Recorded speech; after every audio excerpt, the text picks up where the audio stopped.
안녕하세요. 복희입니다. 이번 영상에서는 스마트 2.0을 이용한 사원 등록 메뉴에 대해서 알아보도록 할 건데요. 사원 등록 메뉴에서 연말정산과 관련 있는 부분을 자세하게 살펴보도록 하겠습니다. 그럼 프로그램 한번 볼까요? 인사급여 아이콘을 클릭하여 근로 연말 탭 안에 있는 사원 등록 메뉴를 실행해 보도록 하겠습니다. 사원 등록 메뉴는 사원들의 기본 공제, 추가 공제, 그리고 사대보험에 대한 기본 설정 값을 등록하는 메뉴입니다. 실행된 사원 등록 메뉴에 현재 사업장에 근무하고 있는 모든 사원을 등록합니다. 다음으로 사원명을 입력하는데 이때 외국인이더라도 한글로 풀어서 입력해야 합니다. 내 외국인 구분값은 내국인과 외국인을 선택할 수 있고 내국인이라면 주민등록번호를, 외국인이라면 외국인 등록번호를 정확하게 입력합니다. 잘못된 주민등록번호나 잘못된 외국인 등록번호를 입력하여 연말정산 시 신고를 하게 되면 전자신고 시 변환 오류가 발생하기 때문에 각 소득자에 대한 정보를 주민등록 등본이나 가족관계 증명서 등을 확인하여 정확한 정보를 입력해야 합니다. 만약 주민번호가 형식에 맞지 않는다면 프로그램에서는 1차적으로 붉은색으로 표기가 되게끔 되어 있습니다. 하지만 각종 서류를 확인했을 때 이 주민번호가 맞는 주민번호라고 하면 무시하고 진행하면 됩니다. 이렇게 입력된 주민등록번호 또는 외국인 등록번호는 지금 화면에 보이는 것처럼 별 표시로 암호화되어서 표기가 되고 있습니다.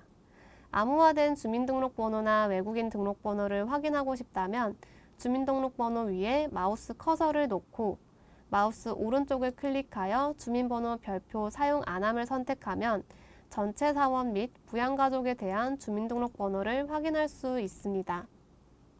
연말정산 전에 반드시 부양가족을 비롯한 사원 정보에 누락된 주민번호가 있는지 잘못된 주민번호가 있는지를 확인하시기 바랍니다.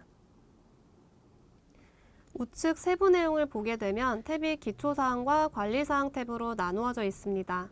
먼저 기초사항 탭에서 연말정산과 관련 있는 부분을 확인해 보도록 하겠습니다.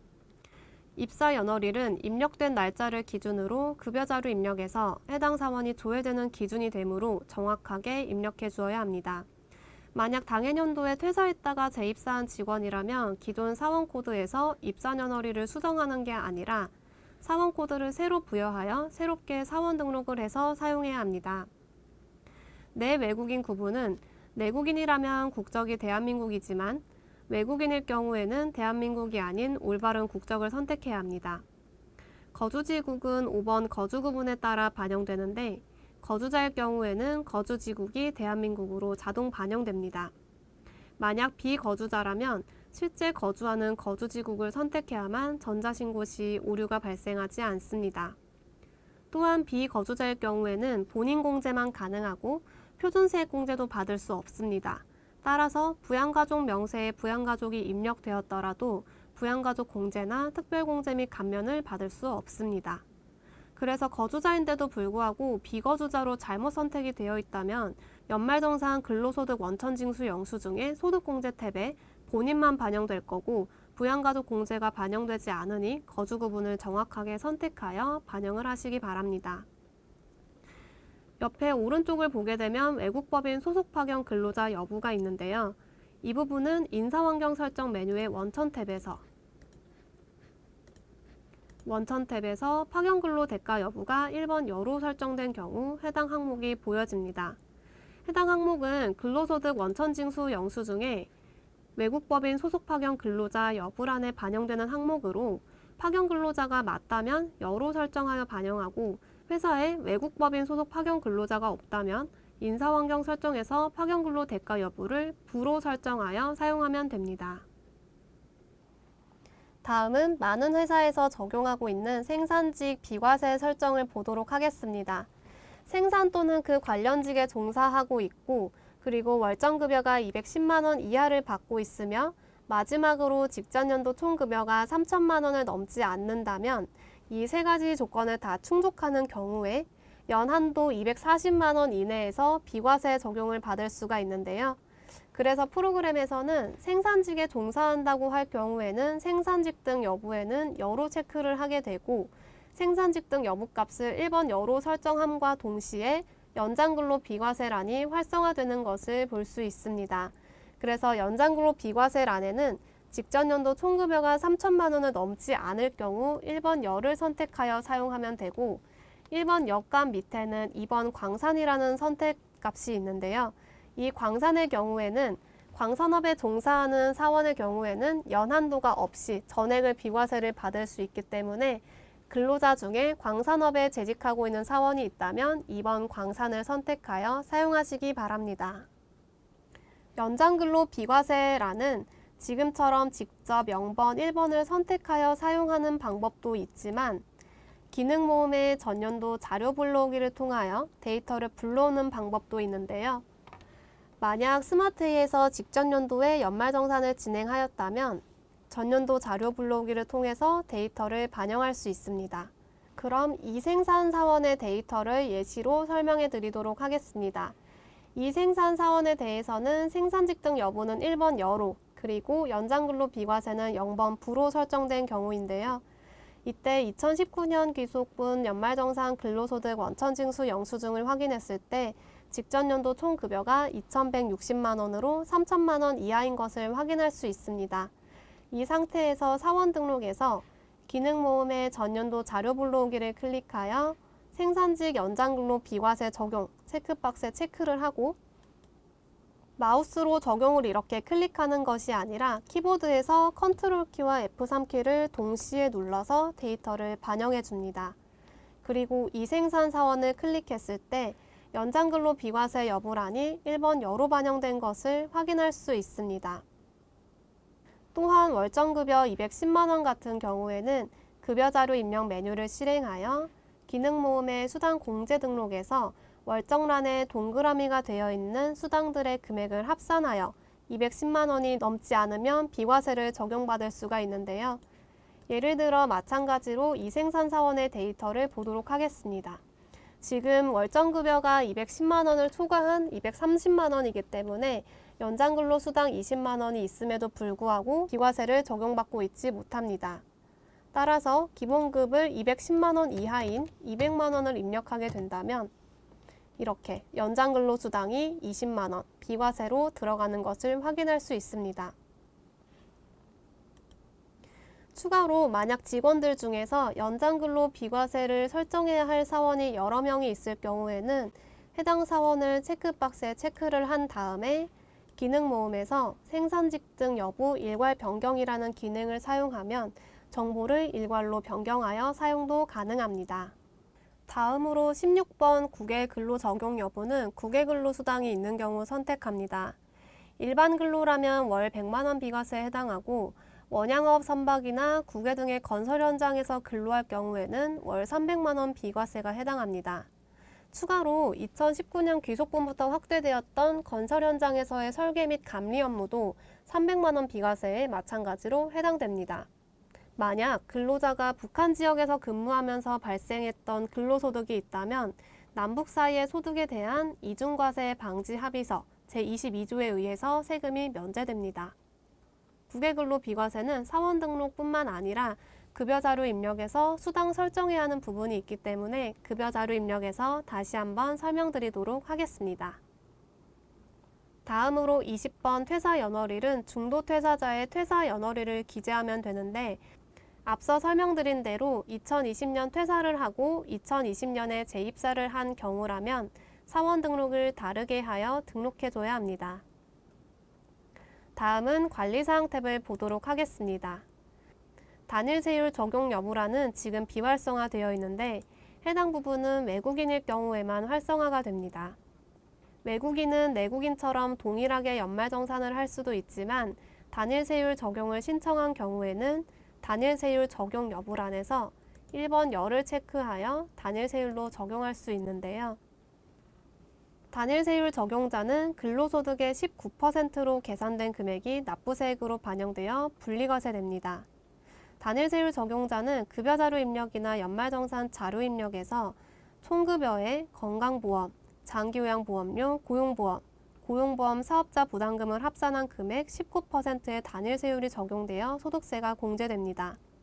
외국인 단일세율은 19%로 세율이 낮은 편이 아니기 때문에 근로소득이 높고 타소득이 높은 분들에게 유리합니다. 근로소득만 있고 본인 공제만 적용할 경우에도 최소 1억 2천만 원 이상 되었을 때가 절세 혜택이 있으니까 참고하시기 바랍니다. 단일세율도 마찬가지로 급여자료 입력에서 공제 항목을 설정해야 하는 부분이 있기 때문에 급여자료 입력 영상에서 다시 한번 알려드리도록 하겠습니다. 다음으로 관리사항 탭 4번 중소기업 취업 감면 여부를 보도록 할 건데요. 중소기업에 취업해서 소득세를 감면받을 수 있는 감면 대상자는 해당 란을 여로 사용할 수 있습니다. 중소기업 취업 감면자는 근로계약 체결일 현재 15세 이상 34세 이하, 60세 이상의 노인이거나 장애인 또는 경력 단절 여성일 경우에 소득세를 감면받을 수 있는데요. 지금 프로그램을 보도록 하면 비활성화로 되어 있는 것을 확인할 수 있습니다. 우리 회사가 중소기업 취업 감면을 받을 수 있는 감면 대상 업체라면 기능 모음의 중소기업 취업 감면 대상 기업 설정을 클릭하여 0번 부가 아니라 1번 여로 반영을 하고 적용 버튼을 클릭하면 우측 상단에 보라색으로 중소감면 업체라고 써져 있고 중소기업 취업 감면 여부란이 활성화되는 것을 확인할 수 있습니다. 그리고 사원들에 대해서도 여부값을 설정할 수가 있는데요. 이렇게 중소감면업체라고 표시가 되어 있는 상태에서는 프로그램에서 신입사원이 들어왔을 때 신규 입사자를 등록할 경우 주민등록번호를 체크하여 나이가 만 15세에서 34세 이하이거나 올해 기준으로 만 60세 이상이거나 부양가족 명세에서 본인이 장애인으로 태그가 되어 있을 경우 프로그램에서는 자동으로 중소기업 취업 감면 여부란에 값이 여로 반영되도록 되어 있습니다. 중소기업 취업 감면은 소득세 감면이 퍼센테이지별로 조금 다른데요. 2016년에서 2018년 사이에 취업한 취업자는 70%의 감면을 적용받을 수 있고 청년의 경우에는 2018년에 세법이 개정되어서 2018년 귀속분부터 90%가 적용됩니다. 감면율 70%와 90%는 연한도 150만 원까지 소득세 감면 혜택을 받을 수가 있습니다. 그래서 중소기업 취업 감면 여부란을 이렇게 설정을 하고 감면 대상을 설정을 할 수가 있는데 감면 대상은 급여 자료 입력과 연말정산 자료 입력이 있습니다. 0번 급여 자료 입력을 선택할 경우에는 매달 급여를 지급받을 경우에 소득세 감면 혜택을 받을 경우에 사용을 하고 그게 아니라 1번 연말 자료 입력을 선택할 경우에는 연말정산을 할 때 한꺼번에 소득세 감면을 받을 경우에 사용을 합니다. 물론 감면을 받지 않는다면 감면 여부를 여에서 부로 변경을 하거나 아니면 감면율을 변경하거나 모두 수정이 가능합니다. 뿐만 아니라 만약 여러 사원에 대해서 감면 여부나 감면율을 일괄적으로 변경해야 한다면 기능 모음 버튼을 클릭하여 중소기업 취업 감면 여부값 일괄 변경 기능을 사용하여 감면 여부와 감면율을 더욱더 편리하고 빠르게 변경할 수 있습니다. 그럼 감면이 반영되는 것을 박감면 사원의 데이터로 보여드리도록 하겠습니다. 2020년 12월 기속분의 박감면 사원의 급여를 조회하게 되면 현재 감면율은 전혀 반영되어 있지 않고 근로소득 간이세액 조견표에서 나오는 240만 원에 대한 산출세액, 부양가족이 전혀 없을 경우에 산출세액을 확인하면 소득세가 33,570원, 100%가 반영된 것을 확인할 수가 있는데요. 이 상태에서 사원 등록 메뉴에서 감면 여부를 여로 변경을 하고 90%로 적용해 보도록 하겠습니다. 그리고 급여 자료 입력을 조회하게 되면 마찬가지로 똑같이 감면율이 반영되지 않고 있는데요. 이때 주의사항이죠. 급여 자료 입력 메뉴에 급여 대장이 생성이 되어 있을 때 사원 등록에서 임의로 사원 정보를 변경한다면 급여 데이터가 임의로 변경되면 안 되기 때문에 프로그램에서는 반드시 재계산을 클릭해줘야 합니다. 재계산을 클릭하고 현재 사원의 소득세와 사원 정보를 다시 변경해 보도록 하겠습니다. 그러면 박감면 사원의 감면율이 90%로 반영된 것을 확인할 수 있고 33,570원의 90%가 감면된 금액인 3,350원이 반영되는 것을 확인할 수 있습니다. 다음으로는 사원 등록 관리사항 탭의 하단에 있는 부양가족 명세를 보도록 하겠습니다. 부양가족은 소득세법상 공제 대상이 되는 20세 이하 부양가족, 그리고 60세 이상 부양가족을 각각 입력하는데요. 일반적으로 연말정산을 다음 연도 2월에 진행을 하다 보니 2020년 귀속 연말정산을 하기 전에 이미 전년도에서 당해년도로 마감 후 2월이 진행이 됐을 거예요. 그래서 연말정산 전에 2월이 되어서 이미 넘어온 2021년의 사원 등록의 부양가족 명세와 2020년 귀속분 연말정산을 하며 추가된 부양가족 명세가 서로 다른 경우가 있는데요. 2021년에서는 이미 1월과 2월에 급여자료 입력도 되어 있어서 2월을 다시 할 수도 없고, 그리고 사원이 여러 명이 있어서 부양가족을 일일이 하나씩 비교하기가 번거로울 때 이때 사원 등록에서 기능모음 버튼을 클릭하면 아까 우리 보았던 전년도 자료 불러오기에서 부양가족을 반영할 수가 있는데요. 이 기능은 마찬가지로 키보드에서 컨트롤 키와 F3키를 눌러야만 적용이 되는 기능이고 주의사항이 몇 가지 있습니다. 첫 번째 주의사항은 특정 사원만 선택하여 불러오기를 할 수 없다는 기능입니다. 해당 기능은 모든 사원의 전년도 부양가족을 불러오기 때문에 2021년도에 혹여나 내가 수정을 했던 데이터가 있다면 그 부양가족 데이터는 삭제되고 기존 2020년 데이터가 이월되니 주의하여 사용하시기 바랍니다. 두 번째 주의사항은 해당 자료는 전년도와 당해년도의 사원코드와 주민등록번호가 동일한 경우에만 불러옵니다. 그래서 사원코드가 다르거나 주민번호가 다르게 되면 프로그램에서는 데이터를 매칭을 할 수 없기 때문에 불러져 오지 않는다는 점 주의해서 사용해 주시기 바랍니다. 연말정산 근로소득 원천징수 영수증 메뉴에 입력된 사원은 불러오기를 제외합니다 라고 되어 있는데요. 그래서 불러오기를 하기 위해서는 연말정산 근로소득 원천징수 영수증 메뉴에서 입력되어 있는 해당 사원을 삭제를 하고 다시 한번 전년도 불러오기를 해야만 데이터가 반영이 됩니다. 부양가족을 전년도에서 불러오는 게 아니라 직접 입력할 경우에는 연말정산 관계란에서 코드 도움을 통하여 연말정산 관계를 선택하여 입력하면 됩니다. 이 중 4번과 5번에 동일하게 직계비속이라고 되어 있는데요. 4번의 직계비속에는 자녀와 입양자가 해당이 되고 5번의 직계비속에는 4번, 자녀와 입양자를 제외한 손자, 손녀일 경우에 5번 직계비속을 사용하면 됩니다. 연말정산 관계를 선택하고 기본공제란을 선택한 뒤 성명과 주민등록번호를 입력합니다. 기본공제는 공제 대상 인원수 1명당 150만 원을 공제를 하고 인원수에는 제한이 없지만 거주 구분에서 안내드렸던 것과 같이 비거주자의 경우에는 본인만 공제가 되기 때문에 부양가족이 입력되어 있어도 부양가족으로 인한 공제를 받을 수는 없습니다. 기본 공제 대상 부양가족이 되기 위해서는 소득금액이 연간소득 100만 원 이하, 즉 근로소득으로 총급여를 환산하게 되면은 500만 원 이하여야 하고 나이 요건을 충족해야 합니다. 그런데 기본공제가 부라고 해서 여기 부양가족 명세에 아예 등록을 안 하는 분들도 계신데요. 기본공제 말고도 의료비 같은 경우에는 나이 요건뿐만 아니라 소득 요건도 따지지 않고 공제하기 때문에 기본공제에 해당하지 않는다고 해도 기본공제 여부에는 0번 부로 설정을 해서 부양가족을 등록을 해야 합니다. 예를 들어서 대표적으로 20세 이상인 대학생 자녀가 사용한 체크카드나 신용카드, 그리고 교육비에 대해서 공제를 받기 위해서는 부양가족 명세에 등록을 하되 기본공제란은 0번 부로 선택을 해서 입력해야 합니다. 또한 기본공제 중 7번 자녀 장려금 수급자는 자녀 장려금을 받는 경우 자녀세액공제와 중복공제가 될 수 없기 때문에 인적공제만 받고 자녀세액공제를 받지 않을 경우 사용하면 됩니다. 기본공제 옆에 세대주 여부란을 보도록 하겠습니다. 내국인인 경우에는 세대주나 세대원으로 구분해서 입력해야 되고 외국인의 경우에는 무조건 세대원으로 입력해야 되기 때문에 키보드에서 숫자 0번을 눌러 세대주 값을 빼면 되겠습니다.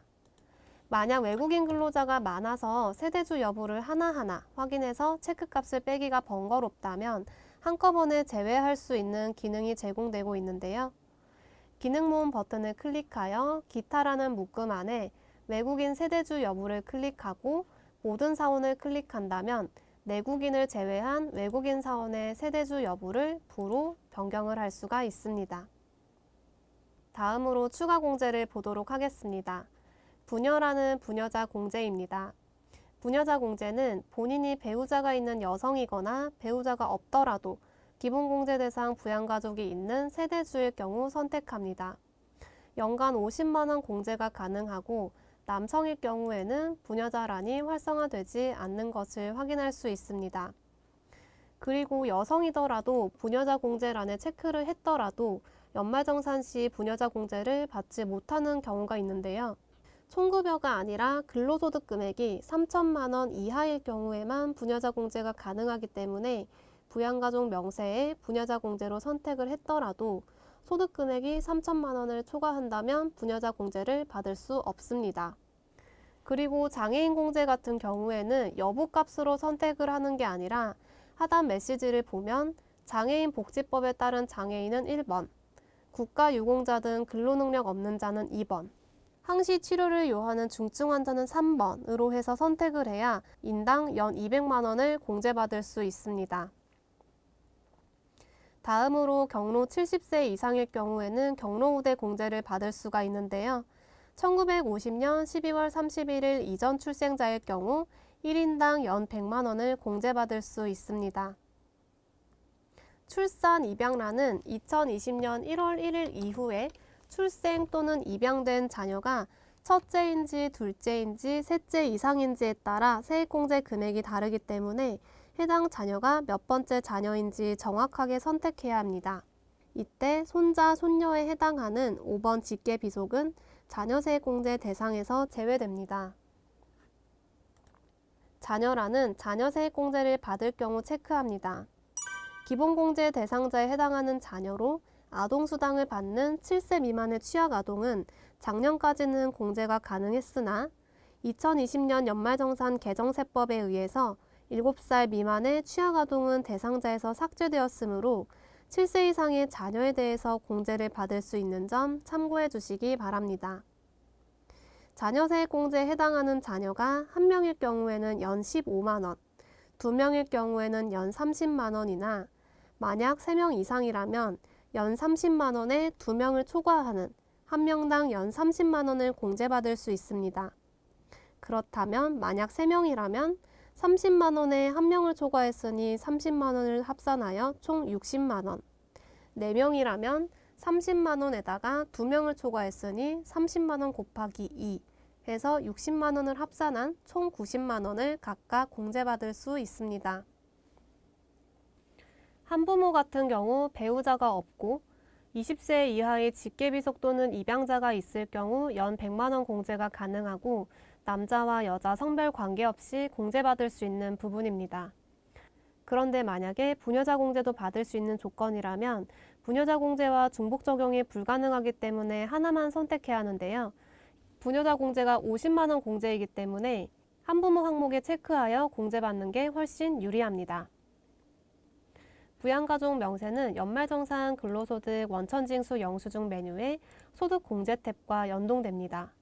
사원 등록에서 등록하지 않더라도 연말정산 근로소득 원천징수 영수증에 소득 공제 탭에 입력할 경우 자동으로 사원 등록과 연동이 됩니다. 또한 연말정산 자료 입력에서 완료 또는 마감을 한 소득자일 경우에는 사원 등록 부양가족 명세에서 입력이나 수정이 되지가 않는데요. 김하나 사원의 데이터를 완료해 보도록 하겠습니다. 연말 옆에 완료라는 글자가 표기가 되고 사원 등록을 다시 조회를 했을 때 김하나 사원의 부양가족 명세 옆에는 연말정산 자료 입력에서 완료가 되었기 때문에 수정 불가라고 표시가 됩니다. 마찬가지로 근로소득 원천징수 영수증을 마감했을 경우에도 수정이 되지 않습니다. 만약 수정을 해야 한다면 연말정산 근로소득 원천징수 영수증 메뉴에서 해당 사원을 완료 해제하거나 마감 해제를 한 다음에 부양가족 명세를 다시 수정해야 합니다. 추가로 부양가족의 주민번호가 잘못 입력되어 있을 경우에도 홈택스 변환 과정에서 오류 검증이 되는 사례가 많은데요. 그러므로 반드시 연말정산 전에 마우스 우클릭을 하여 주민번호 별표 사용 안 함으로 선택하여 소득자뿐만 아니라 부양가족의 주민번호도 올바르게 입력되어 있는지 확인해 주시기 바랍니다. 다음으로 우측 상단의 종전근무지 툴바를 알아보도록 하겠습니다. 2020년도 중도 입사한 직원일 경우에는 2020년도 1월부터 우리 회사 입사하기 전까지 종전근무지가 있었다면 이번 2020년도 귀속분 연말정산을 할 때 같이 합산해서 신고를 해야 되기 때문에 종전근무지에서 발급받은 근로소득 원천징수 영수증의 내용을 반영해야 하는데요. 이때 종전근무지 버튼을 클릭하면 이렇게 근로연말 탭에 있는 종전근무지 원천징수 영수증 메뉴로 연동됩니다. 이렇게 연동된 데이터는 추후 연말정산 근로소득 원천징수 영수증 메뉴에서 종전근무지 데이터를 불러와서 합산하여 정산할 수 있습니다. 마지막으로 기능모음을 알아보도록 하겠습니다. 기능모음의 기본공제 재계산은 현재 부양가족 명세에 입력해 놓은 부양가족의 주민등록번호를 기준으로 기본공제 여부를 재계산해주는 기능입니다. 지금 창에 떠 있는 것과 같이 연말정산 관계가 수급자, 기타 위탁 아동일 경우에는 기본공제를 자동으로 반영하지 않는 점 참고해 주시기 바랍니다. 그리고 기본공제 재계산은 나이 요건만을 가지고 재계산을 해주는 기능이기 때문에 소득 요건을 충족하지 않는다면 기본공제를 직접 부로 설정해줘야 합니다. 다음으로 기능모음 버튼을 클릭하여 추가공제 재계산 기능이 있는데요. 현재 마우스 커서의 포커스가 위치한 사원의 부양가족만 재계산하려면 추가공제 재계산, 괄호 안에 현재 사원이라고 써진 값을 선택을 하고 사원 등록에 등록된 전체 사원을 재계산하려면 추가공제 재계산, 괄호 안에 전체 사원의 값을 선택하여 추가공제 사항을 주민등록번호 기준으로 반영할 수 있습니다. 소득공제 신고서 불러오기는 전년도 연말정산 시 연말정산 근로소득 원천징수 영수증에 기능모음의 소득공제 신고서 추가 입력에서 설정한 근로간이세액표 세액조정 여부값과 연말정산 추가납부 10만원 초과분 분납신청 여부값을 반영할 때 사용합니다. 연말정산 시 사원 등록에서 유용하게 쓸 수 있는 기능이 또 있는데요. 바로 오류검증 기능입니다. 오류검증은 주민등록번호를 잘못 입력했거나 입퇴사일이 현재 기준연월일보다 크거나 내국인인데 거주지국이나 국적이 대한민국이 아닌 다른 국가로 입력이 되었거나 아니면 거주지국과 국적이 틀린 사원에 대해 검증해 줍니다. 여기에서 예를 누르게 되면 오류 검증이 이루어지는데 초록색으로 표시되는 사원들이 오류가 있는 거고 기초사항 탭에서 우측 하단에 오류 번호를 확인할 수 있습니다. 이전 자료로 돌아가고 싶다면 기능모음 버튼에서 자료 복귀를 클릭하거나 키보드에서 ESC 버튼을 클릭하여 이전으로 돌아갈 수 있습니다. 이렇게 연말정산을 하기 전 사원 등록에서 체크해야 할 부분을 확인해 보았는데요. 연말정산 근로소득 원천징수 영수증에 해당 사원이 반영되어 연말정산 작업이 진행된다면 뒤늦게 비과세, 감면, 부양가족 등을 수정하기 위해서는 연말정산 근로소득 원천징수 영수증 메뉴에서 작업했던 모든 내역을 삭제해야 하고 뿐만 아니라 반영되어 있는 사원도 삭제를 해야 수정이 가능합니다. 그렇기 때문에 연말정산을 하기 전에 사원 등록에서 비과세, 감면 설정, 부양가족 등의 정보를 확인하셔서 작업하시기 바랍니다. 감사합니다.